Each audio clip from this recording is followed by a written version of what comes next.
Hi friends, welcome back to our channel. I'm Chanda Mama. This is your Chanda Mama bringing you another story, this time story titled The Change, published in the Champak magazine.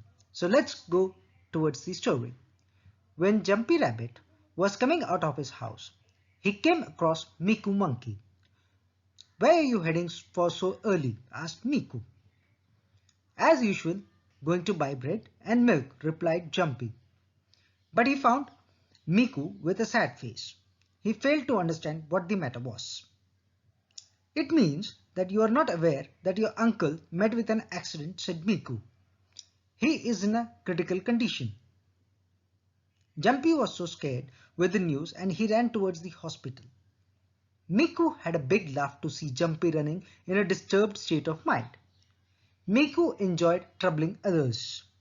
Many times he had to face music for his deed, but he never improved himself. Once Motu Elephant was very thirsty. He was pacing hurriedly towards the pond to quench his thirst. Miku thought of playing a mischief. He saw Motu moving towards the pond. He quickly ate few bananas and threw banana peels in the way of Motu. "I have never seen any elephant sleeping. It will be a great scene," thought Miku, and he waited for Motu to pass. On the way, Motu Elephant came across King Sher Singh. So he stopped for a while to talk to him.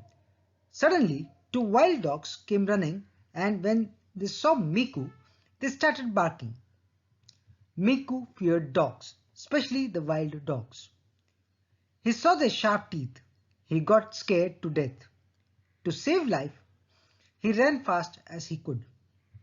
In a confusion, Miku stepped on the banana peels laid by him for Motu.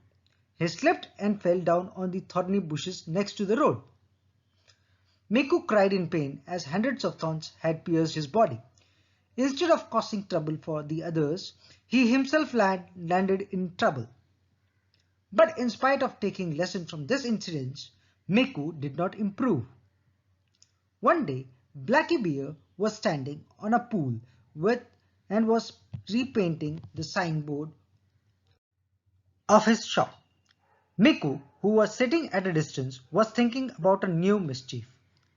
Blackie, who was engrossed in painting his signboard, failed to take a note of Miku's mischief. Without Blackie's knowledge, he tied one end of the rope with a stool and held the other end of the rope and hid himself. A little later, King Sher Singh passed through the same way to participate in a wedding procession. Sher Singh was wearing a smart suit, and Miku got a perfect opportunity. The moment the king approached near, Miku pulled the rope. With a sudden jerk to the stool, Blackie Bear lost his balance and fell down on King Sher Singh with the paint box. As the paint spilled on the expensive suit of the king, Sher Singh gave a tight slap to Blackie Bear. Poor Blackie fell aside.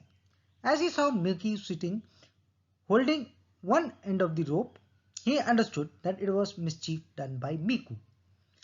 Blackie did not say anything to Miku so that he does not get suspicious.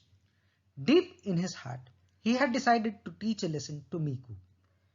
Few days later, Motu's son Fatty was getting married.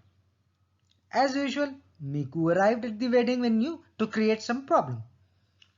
Miku sat on a velvet carpet laid for Fatty. Cool breeze was blowing. After some time, Miku felt numbness and fell to sleep. Blackie saw Miku sleeping on the soft carpet and he got an opportunity. He ran inside the house and brought exactly the same carpet and placed it on Miku. Miku was fast asleep. He did not know anything. Fatty came with his friends and sat on the soft carpet. "Ah, my bones are powdered," shouted Miku, and Fatty almost jumped as he was sitting. "You, what are you doing under the carpet?" Fatty scolded Miku. "So, how was it? Did you enjoy? You enjoy the result of troubling others.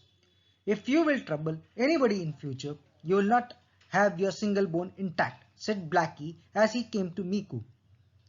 Miku lost no time in understanding that it was a game played by Blackie.